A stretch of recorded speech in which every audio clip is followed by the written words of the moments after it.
হচ্ছে গেল কমিশন জব্দ। শান্তিপূর্ণ নির্বাচন অবিলম্বে করতে হবে, শান্তিপূর্ণ নির্বাচন অবিলম্বে করতে হবে। নির্বাচনের প্রহসন করা চলছে না, চলবে না, চলছে না, চলবে না।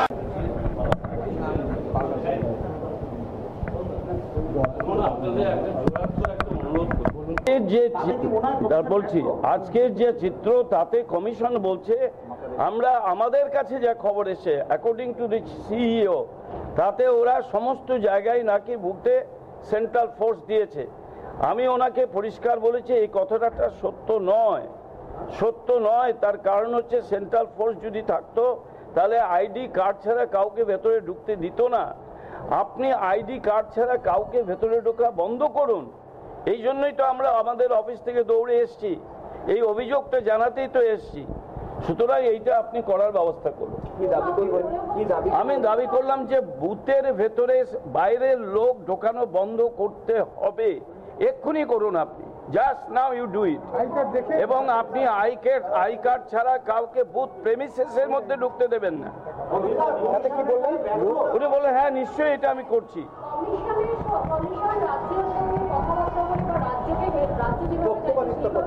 আমি যাচ্ছি এক্ষুনি। দেখুন আমাদের কাছে যা খবর তাতে রাজ্য প্রশাসনের অনেকে পক্ষপাতিত্ব করছে, এ ব্যাপারে সন্দেহ নেই। কমিশনের পক্ষ থেকে যে প্রয়াসটা না হচ্ছে একটু আগেই আপনাদের বললাম। আমাদের কাছে যা খবর তাতে রাজ্য প্রশাসনের অনেকে পক্ষপাতিত্ব করছে, এ ব্যাপারে সন্দেহ নেই।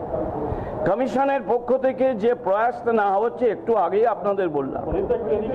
আমি বলি কমিশনের কাছে যে কথাটা বললাম আমি একটু আগেই আপনাদের ব্যাখ্যা করেছি।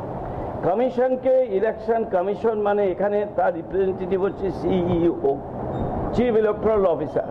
তাকে বলেছি যে আপনি স্টেট গভর্নমেন্টের রিপোর্টের উপরে নির্ভর করবেন না, কথাটা পরিষ্কার।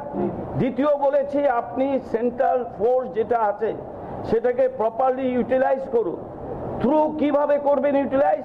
স্টেট গভর্নমেন্টের থ্রু দিয়ে ইউটিলাইজ সবটা করতে পারবেন না।